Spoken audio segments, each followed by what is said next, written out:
वज़ीर-ए-आज़म Narendra Modi 15वीं BRICS सरबराह conference में शिरकत के लिए 22 तारीख से जाएंगे जनूबी अफ्रीका और यूनान के 4 रोज़ा दौरे पर।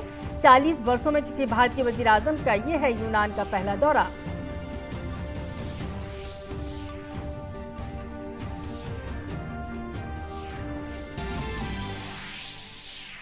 गुजरात के गांधीनगर में जारी G20 वज़राए सेहत की मीटिंग के तीसरे दिन सेहत के शोबे की 2 तरजीहाती मौज़ूआत पर होगी बात। वज़ीर ख़जाना निर्मला सीतारमण भी तमाम ममालिक के वज़राए ख़जाना और वज़राए सेहत की मुश्तरका मीटिंग में करेंगी शिरकत।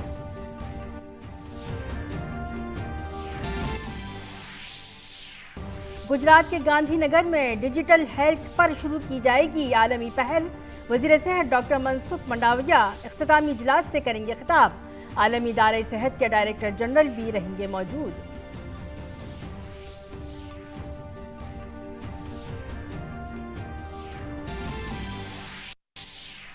मरकजी वजीर दाखिला अमित शाह 20 अगस्त को मध्य प्रदेश का करेंगे दौरा। गरीब कल्याण महाअभियान के तहत रियासती हुकूमत की 20 साल की कामयाबियों, गरीबों के लिए नए फलाही स्कीमों के बारे में पेश करेंगे एक रिपोर्ट कार्ड। प्रधानमंत्री जन धन खातों की तादाद पहली बार 50 करोड़ से ज्यादा। इन खातों में 2 लाख करोड़ से ज्यादा रकम है जमा। इनमें 56% खाते हैं खवातीन के, 67% खाते खोले गए दही और नीम शहरी इलाकों में।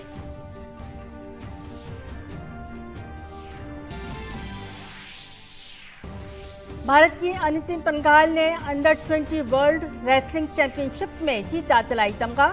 आलमी एजाज जीतने वाली पहली भारतीय खातून पहलवान बनी अनितिन पंघाल। श्वेता ने 62 किलोग्राम वजन के जुमरे में तलाई तमगा हासिल किया। और हंगरी के बुडापेस्ट में आलमी एथलेटिक्स चैंपियनशिप आज से होगी शुरू।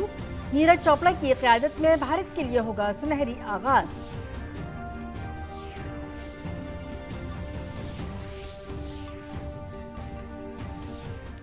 आदाब, 9 बजे के खबरनामे में आपका खैर मकदम है। मैं हूं सबिया खान। खबरें तफसील से। वज़ीर-ए-आज़म नरेंद्र मोदी 22 से 25 अगस्त तक जनूबी अफ्रीका और यूनान के दौरे पर होंगे। वज़ीर-ए-आज़म मोदी 22 से 24 अगस्त तक जनूबी अफ्रीका का दौरा करेंगे, जहां वो जोहानिसबर्ग में 15वीं ब्रिक्स चोटी कॉन्फ्रेंस में शिरकत करेंगे।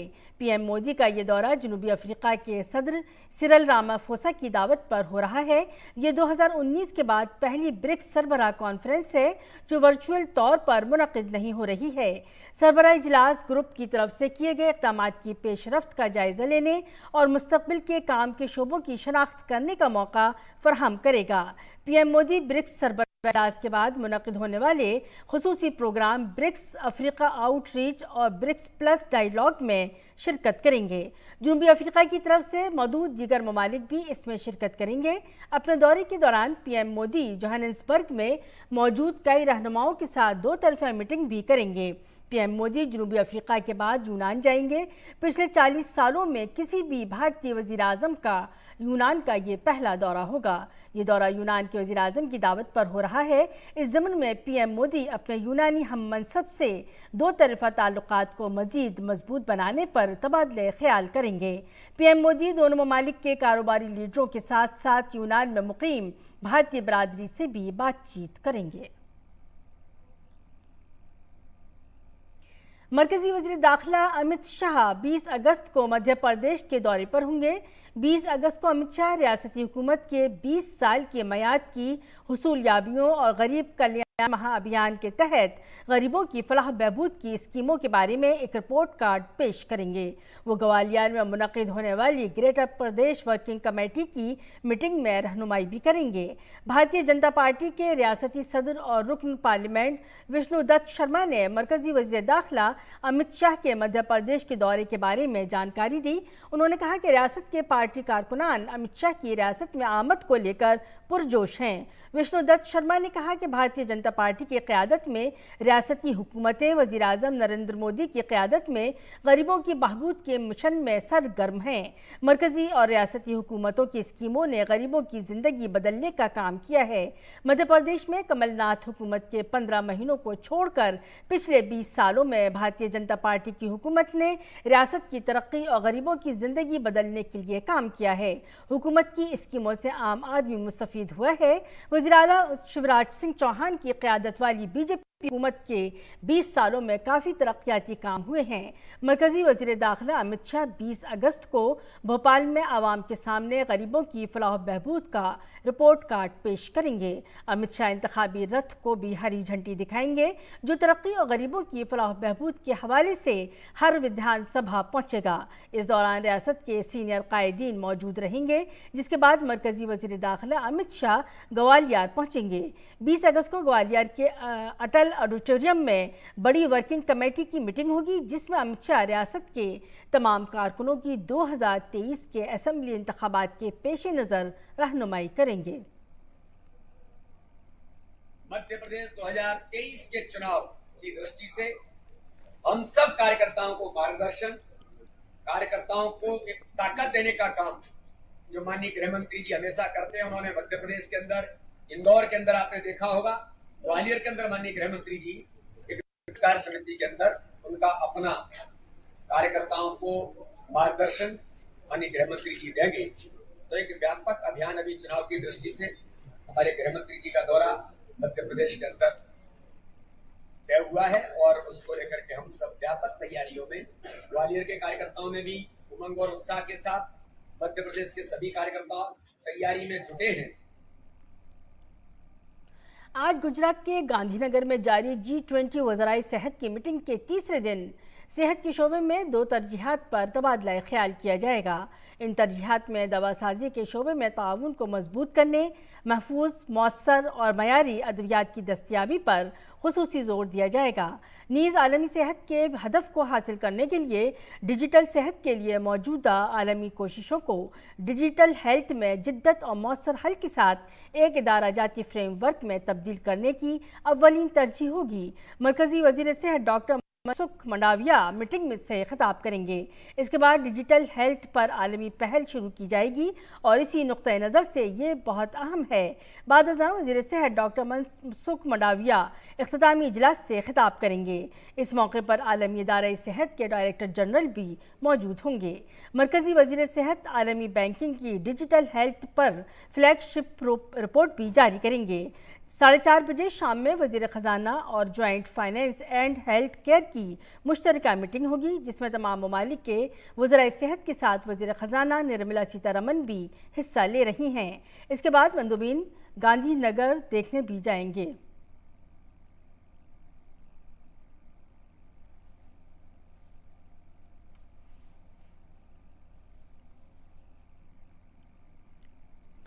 वज़ीर आज़म नरेंद्र मोदी ने ईरान के सदर इब्राहिम रईसी से फ़ोन पर बात की।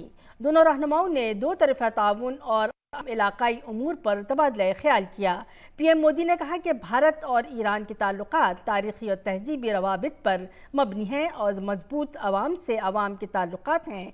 दोनों रहनुमाओं ने 2 तरफ़ा ताउन को मज़ीद मजबूत बनाने के अपने अज़्म का इयादा किया, जिसमें चाबहार बंदरगाह की एक कनेक्टिविटी मरकज़ के तौर पर मुकम्मल सलाहियत का इदराक करना भी शामिल है। दोनों रहनुमाओं ने ब्रिक्स की तोसी समेत कसीरुल-जहती फोरम पर ताउन पर भी तबादला ख्याल किया। पीएम मोदी और सदर इब्राहिम रईसी जनूबी अफ्रीका में आइंदा ब्रिक्स सरबराह इजलास के मौके पर अपनी मीटिंगों के मुंतज़िर थे।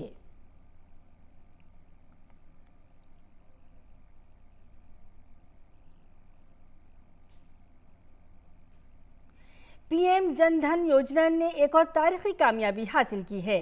स्कीम के तहत खोले गए खातों की तादाद 50 करोड़ से तजावुज़ कर गई है। खास बात यह है कि इनमें से 56% अकाउंट्स खवातीन हैं। गरीबों को बैंकिंग खिदमात से जोड़ने के लिए 2014 में शुरू की गई इस पहल से अच्छे नताइज बरामद हुए हैं। ये खाते जहां खोले गए हैं उनमें तकरीबन 67% गाँव और छोटे कस्बे शामिल हैं। इन खातों में कुल जमा रकम 2.03 लाख करोड़ रुपए से ज्यादा है।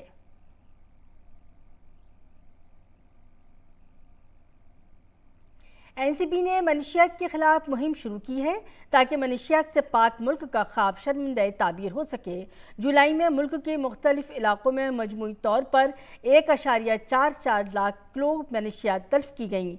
तल्फ की जाने वाली मनशियात में नारकोटिक्स कंट्रोल ब्यूरो के हैदराबाद यूनिट के जरिए जब्त की गई 6,590 किलोग्राम मनशियात शामिल की गई हैं। इसके अलावा इंदौर इकाई की कार्रवाई में जब्त की गई 822 किलोग्राम मनशियात और जम्मू इकाई की तरफ से जब्त की गई 356 किलो मनशियात को भी तल्फ किया।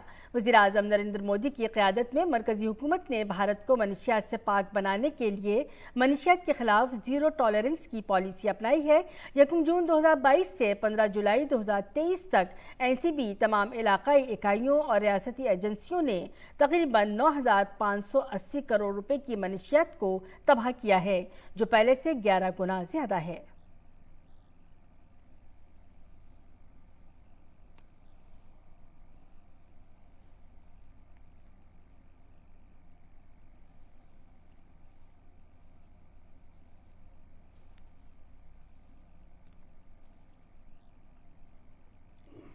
मॉरिशस के इंफॉर्मेशन और टेक्नोलॉजी, मवासिलात और इख्तरा के वजीर दीपक बालगोवन ने जुमेरात को कहा कि मॉरिशस एक मिनी इंडिया की तरह है और इसके भारत के साथ न सिर्फ सिफारती बल्कि खूनी ताल्लुकात हैं। मॉरिशस की हुकूमत की जानिब से दीपक बालगोवन ने G20 सरबराह इजलास में मॉरिशस को मेहमान खुसूसी के तौर पर मदऊ करने पर हुकूमत हिंद का शुक्रिया अदा किया। उन्होंने मजीद कहा कि मॉरिशस, जैसा कि हम अपनी ज़ुबान में कहते हैं, एक मिनी इंडिया की तरह है, क्योंकि हमारे न सिर्फ सिफारती ताल्लुकात हैं बल्कि हमारे खून के रिश्ते भी हैं। पेश है DD न्यूज़ की नुमाइंदा आयशा खानम के साथ उनका खुसूसी बातचीत। बालगोविंद जी, वेरी इंटरेस्टिंग। आपने बताया कि मॉरिशस को छोटा भारत भी कहते हैं और आप हिंदी भी, हम जानते हैं आप हिंदी बात करते हैं, तो बताइए छोटा भारत और बड़ा भारत मिलकर डिजिटल इकोनॉमी में क्या कमाल कर सकते हैं? हमारे बीच में सिर्फ डिप्लोमेटिक रिलेशंस नहीं है, हमारे बीच खून का रिश्ता है। और हम लोग मॉरिशस में भारत को बहुत ऊंची स्थान देते हैं और यहाँ पर मैं आया हूँ, इसका मतलब है कि हम लोग भारत को बहुत मानते हैं, तो इसलिए हम लोग यहाँ पर आए हुए हैं। और भारत मॉरिशस के बीच आप सोचे 75 ईयर्स सेलिब्रेट कर रहे हैं अब अबाउट डिप्लोमेटिक रिलेशंस। सोचे कितने वक्त से, तो हम लोग तो मॉरिशस को छोटा भारत कहते हैं, मैंने कहा, और इसी तरह हम लोगों का रिश्ता बना रहे। हम लोगों का यहाँ पर कैसे बोलते हैं, पूर्वज लोग आए हुए थे मॉरिशस में। मैंने भी सर्च किया है। मैं जब देखा वहाँ पर जो हम महात्मा गांधी इंस्टीट्यूट है मॉरिशस में, वहाँ पर औकाफ जो मैंने देखा कि हमारे जो पूर्वज आए हुए थे, बालगोविंद करके नाम, वो 1846 में आया था। आप सोचिए कितने वक्त हो गया। 1846 में आया था, उसको उस वक्त 12 इयर्स ओल्ड था। अच्छा। तो सोचे आप उस वक्त में 1846 में एक 12 इयर्स ओल्ड का जो बच्चा है वो बोट में आ रहा है, 2-3-4 महीने करके वो मॉरिशस आया, मॉरिशस में सेटल हुआ और आज वो भारत का जो एंसेस्टर्स हैं, देश चला रहा है, मंत्री बन गया, प्रधानमंत्री बन गया। तो इससे खुशी की बात क्या हो सकती है? जी, बहुत बहुत अच्छा लगा आपसे बातचीत करें। और भारत की अध्यक्षता के बारे में क्या कहेंगे आप? क्योंकि हर कोई, हम बात कर रहे हैं कुछ डेलीगेट्स के साथ, भारत की जो हॉस्पिटैलिटी अध्यक्षता है G20 की, भारत के लिए बहुत गर्व की बात है। मॉरिशस इसको कैसे देखता है? क्योंकि एक फ्रेंडली कंट्री है, एक बहुत गहरा संबंध है दोनों के बीच में।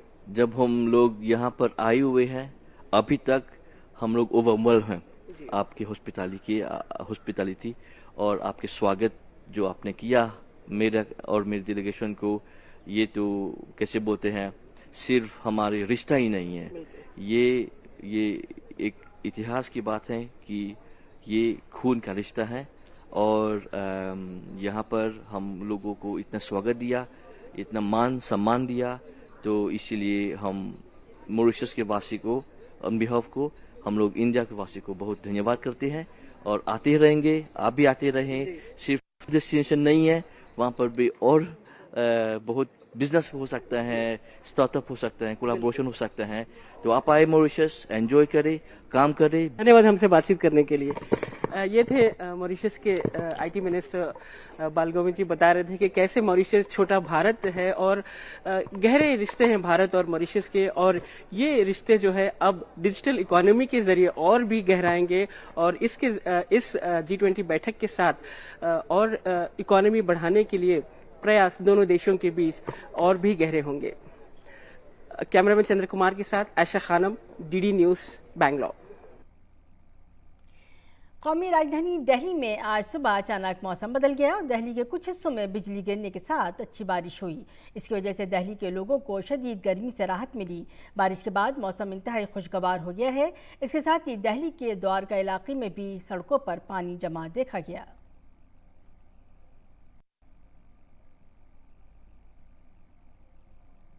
बिहार में अमन अमान पर मुसलसल सवालिया निशान लग रहे हैं। अररिया में सहाफ़ी के कत्ल और भागलपुर में 2 लोगों के कत्ल के बाद लोगों में खौफ और गुस्सा है। बिहार की कई पार्टियों ने नीतीश हुकूमत को हदफ तनकीद बनाया है। बीजेपी इसे जंगल राज पार्ट 2 बता रही है। आइए जानते हैं इसकी तफसील। बिहार में नज्म व नस्क का मसला दिन ब दिन बिगड़ता जा रहा है। जराइम रुकने का नाम नहीं ले रहे हैं। अररिया में नामनिगार की मौत और भागलपुर में 2 लोगों की हलाकत के बाद लोगों में डर और खौफ का माहौल है। ताज़ा मामला है अररिया का, जहां बदमाशों ने अलग सुबह एक मकामी रोजनामे के जर्नलिस्ट विमल कुमार यादव को गोली मारकर हलाक कर दिया। कुछ बदमाशों ने विमल कुमार यादव के घर पहुंचकर दरवाजा खटखटाया और जैसे ही वो बाहर निकले तो उन्हें गोली मार दी। सीने पर गोली लगने से जाए हादसे पर ही उनकी मौत वाक़ई हो गई। अररिया पुलिस मामले में जाँच कर रही है। हर महीने लगातार अपराध कर्मियों को अधिक से अधिक सजा हो रही है। ये सारे प्रमाण हैं कि विधि व्यवस्था पर हमारा नियंत्रण है और लगातार हम लोग अपराध कर्मियों पर कार्रवाई कर रहे हैं। जो घटनाएं होती हैं उन पर हम लोग त्वरित अनुसंधान करके अपराध कर्मियों के आगे भी गिरफ्तारी करते हैं। इस मामले में भी हम वैसा ही करेंगे। रिश्तेदारों के जरिए मामले की इत्तला मिलने से मालूम हुआ कि 2019 में विमल के भाई को भी मार दिया गया था, जिसमें वो खास गवाह थे। लिहाजा खास गवाह होने की वजह से बदमाशों ने उनको मार दिया। हादसे के बाद से रिश्तेदारों का गम गुस्से से बुरा हाल है। उधर हलाकत के सबब आज जर्नलिस्टों ने पटना में नीतीश कुमार की रियासती हुकूमत के खिलाफ एहतजाजी मुजाहिरा किया। यूनियन बिहार हुकूमत से जर्नलिस्टों की हिफाजत की गारंटी की मांग कर रहे हैं। बिहार में गुंडागर्दी बढ़ गई है। आज शुक्रवार की सुबह अररिया में दैनिक जागरण अखबार के पत्रकार विमल कुमार की दिन दहाड़े उनके घर में घुसकर हत्या की गई। पत्रकार यहां असुरक्षित है। सरकार पत्रकार सुरक्षा कानून लागू नहीं कर रही है, इसलिए हम पत्रकारों को रोड पे आना पड़ रहा है। हादसे के बाद से नीतीश कुमार की हुकूमत पर सवाल उठ रहे हैं। मरकजी हुकूमत के साथ ही बिहार के कई ग्रुपों ने नीतीश हुकूमत पर सीधे निशाना रखा है। हालांकि नीतीश कुमार कह रहे हैं कि मामले की जांच हो रही है और किसी को बख्शा नहीं जाएगा। जो पार्टियां हैं जदयू और आरजेडी, दोनों के लोगों के द्वारा अपराधियों को खुलेआम संरक्षण देने के कारण अपराधी बेखौफ हो गए हैं। अररिया जिले में जिस तरह विमल यादव जी की हत्या हुई, यह अत्यंत ही दुर्भाग्यपूर्ण है और नीतीश कुमार जी आराम से दिल्ली और बॉम्बे घूम रहे हैं और बिहार में उनको अपराध दिखता ही नहीं। मौजूदा सरकार कहीं ना कहीं असहाय दिखती है इन अपराधियों के सामने, और मुझे कहने में इस बात को कहीं कोई संदेह नहीं है कि कई जगहों पर तो संरक्षण प्राप्त इन अपराधियों को बिहार सरकार का। हम यहाँ आने के पहले देखे हैं न्यूज़ में, तो हमको लगा कि भाई कैसे किसी पत्रकार का हुआ, तो हमने तुरंत अधिकारियों को कहा इसको देखिए, और मुझे बहुत दुख हुआ कि कैसे किसी की हो गया, तो देख रहा है तुरंत। वहीं भागलपुर में बदमाशों ने 2 लोगों को ईंट, लोहे की रॉड और जंजीर से पीट कर हलाक कर दिया है। मुजरिम तकरीबन आधा घंटे तक दोनों पर मुस्तकिल हमला करता रहा। हमले में एक शख्स की मौके पर ही मौत वाक़ई हो गई, जबकि बुजुर्ग खातून को मुजरिम ने पीट कर अधमरा कर दिया। बुजुर्ग खातून को नाजुक हालत में इलाज के लिए अस्पताल ले जाया गया, जहां उनकी मौत वाक़ई हो गई। बताया जा रहा है कि मौत के बाद मुजरिम ने जसद खाकी को जंजीर में बांधकर तकरीबन 500 मीटर तक सड़क पर घसीटा। इस दौरान नेशनल हाईवे से गाड़ियां गुजरती रहीं, लेकिन एक भी गाड़ी उनकी मदद के लिए नहीं आई। मुजरिम का नेशनल हाईवे पर डेड बॉडी को घसीटने का सीसीटीवी फुटेज भी सामने आया है। औद्योगिक प्रक्षेत्र में 2 वृद्ध लोगों की हत्या की गई थी। दोनों जो वृद्ध लोग हैं, लगभग 55 उनकी एज है, और उनको जिसने मारा था वो गिरफ्तार हो गया है, और आगे अनुसंधान में पता चला कि उसका भी वो भी मेंटली इल है। उसके फैमिली वाले बोल रहे थे कि उसका इलाज चल रहा था। कुल मिलाकर नज़्म व नस्क की अबतर हालत पर हुकूमत जवाबदेह है और अपोजिशन भी इस मामले पर नीतीश कुमार हुकूमत को छोड़ने के मूड में नहीं है। Bureau report, DD news Urdu खबरें। आज मुल्क के कई हिस्सों में हरियाली तीज त्यौहार बड़े धूमधाम से मनाया जा रहा है। इस दिन शादीशुदा खवातीन अपने शौहरों की सलामती के लिए व्रत रखती हैं। हरियाली तीज शिव और पार्वती के मिलाप का जश्न है। हिंदुओं का ये अहम त्यौहार सावन के महीने में शुक्ल पक्ष के तीसरे दिन मनाया जाता है। इसे शिव और पार्वती की शादी के एजाज़ में मनाया जाता है। इस दिन खवातीन अपने शौहरों की दराज़ी उम्र के लिए दुआएं मांगती हैं और गैर शादीशुदा लड़कियां भी अच्छे दूल्हे के लिए व्रत रखती हैं। और अब कुछ गैर मुल्की खबरें। अमेरिका, जनूबी कोरिया और जापान का सह फरीकी सरबराही इजलास इख्तिताम पजीर हो गया। अमेरिकी सदर जो बाइडन और जनूबी कोरिया और जापान के रहनुमाओं ने जुमे को कैंप डेविड में फौजी और इक़्तिसादी ताल्लुकात मजबूत करने पर इत्तफाक किया। तीनों ममालिक ने मुश्तरका तौर पर बहिरे जनूबी चीन में चीन के खतरनाक और जारहाना रवैये की मजम्मत की। मुश्तरका सरबराह इजलास के बयान में तीनों ममालिक ने बहरान के दौरान एक दूसरे के साथ फौरी मुशावरत करने और इलाकाई चैलेंजों, इश्तियाल अंगेजियों और मुश्तरका मफादात को मुतासिर करने वाले खतरात से निपटने के लिए मिलकर काम करने का अज़्म किया। और अब पेश है दिल्ली से शाये उर्दू अखबारात का मुख्तसर जायजा।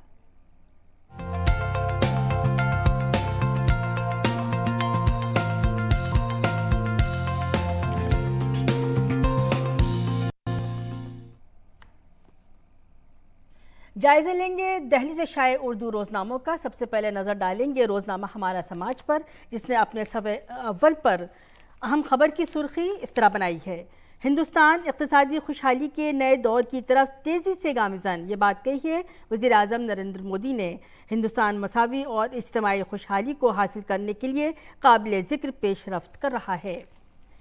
दूसरी अहम खबर की सुर्खी रोज़नामा सहाफ़त से ली है, जिसमें अहम खबर की सुर्खी इस तरह है: वज़ीर आज़म मोदी की ईरानी सदर से टेलीफोनिक गुफ्तगू, चाबहार बंदरगाह की मुकम्मल सलाहियत को इस्तेमाल करने समेत दोनों ममालिक के दरमियान दो तरफ़ा ताल्लुकात को मज़ीद मजबूत बनाने पर तबादला ख्याल। वज़ीर आज़म नरेंद्र मोदी ने ईरान के सदर डॉक्टर सैयद इब्राहिम रईसी से टेलीफोन पर बात की और चाबहार बंदरगाह के इस्तेमाल को बढ़ाने समेत दोनों ममालिक के दरमियान दो तरफ़ा ताल्लुकात को मजबूत बनाने पर तबादला ख्याल किया। राष्ट्रीय सहारा के आईने आलम के सफ़े पर नज़र डालती हैं। वहाँ पर दो बैनुल-अक़वामी ख़बरों की सुर्खियाँ इस तरह हैं: इसराइल का 2 लाख फ़लस्तीनियों को निकालकर 3 लाख यहूदियों को। सहाफ़त की एक अहम खबर की सुर्खी इस तरह है: चंद्रयान 3 का लैंडर अब चांद से सिर्फ 113 किलोमीटर दूर। इंडियन स्पेस रिसर्च ऑर्गेनाइजेशन यानी इसरो को मिशन चांद में आज उस वक्त एक बड़ी कामयाबी हासिल हुई जब प्रोपल्शन से अलग होकर चांद के मदार में चक्कर लगा रहे विक्रम लैंडर की कामयाबी के साथ डीपोस्टिंग हुई। अब हिंदुस्तान चांद पर पहुंचने के बिल्कुल करीब है। और आखिर में नज़र डालेंगे राष्ट्रीय रोज़नामा इनकलाब के सफ़े स्पोर्ट्स पर। आर्मी कप से कबल एशिया कप गैर मामूली अहमियत का हामिल। खबर देखते हैं राष्ट्रीय सहारा की।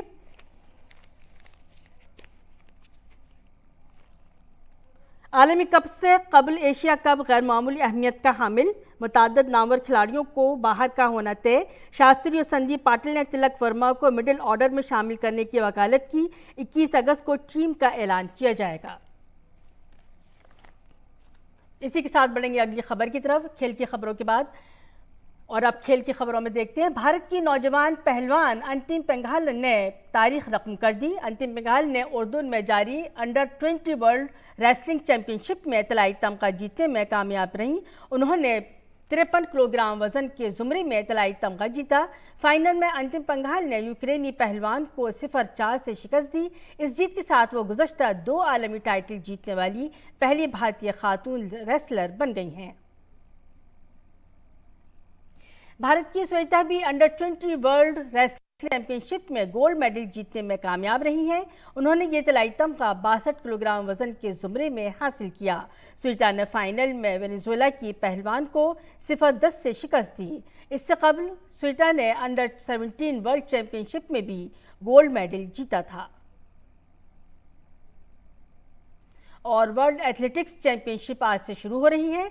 हंगरी के शहर बुडापेस्ट में 27 अगस्त तक जारी रहने वाले इस टूर्नामेंट में दुनिया भर के खिलाड़ी तमगों के लिए मुकाबला करते नजर आएंगे। इस बार भारत की तरफ से नीरज चोपड़ा और अविनाश साबले समेत कुल 27 भारतीय खिलाड़ी अपना दावा पेश करेंगे। सबकी नजरें Olympic gold medallist Neeraj Chopra पर होंगी। नीरज ने आलमी एथलेटिक्स चैंपियनशिप 2022 में चांदी का तमगा जीता है। ऐसे में उनकी नजरें इस चैंपियनशिप में गोल्ड मेडल जीतने पर होंगी। भारत ने आयरलैंड के खिलाफ पहला T20 मैच जीत लिया है। भारत ने बारिश से मुतासरा मैच डकवर्थ लुइस ज़ाब्ते के तहत 2 रन से जीता। इस जीत के साथ ही भारतीय टीम ने 3 मैचों की T20 सीरीज में 0-1 की बढ़तरी हासिल कर ली है। मैच में आयरलैंड ने पहले बैटिंग करते हुए 7 विकेट के नुकसान पर 139 रन बनाए। भारतीय टीम 6.5 ओवर्स में 2 विकेट के नुकसान पर सिर्फ 47 रन ही बना पाई थी कि बारिश के 22 मैच रोकना पड़ा। मुसलसल बारिश के सबब एम्पायर्स ने भारतीय टीम को डकवर्थ लुइस ज़ाब्ते के तहत फातेह करार दिया। और अब पेश है मौसम का हाल।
इसी के साथ 9 बजे का खबरनामा अपने अख्ताम को पहुंचा। इजाजत दीजिए, आदाब।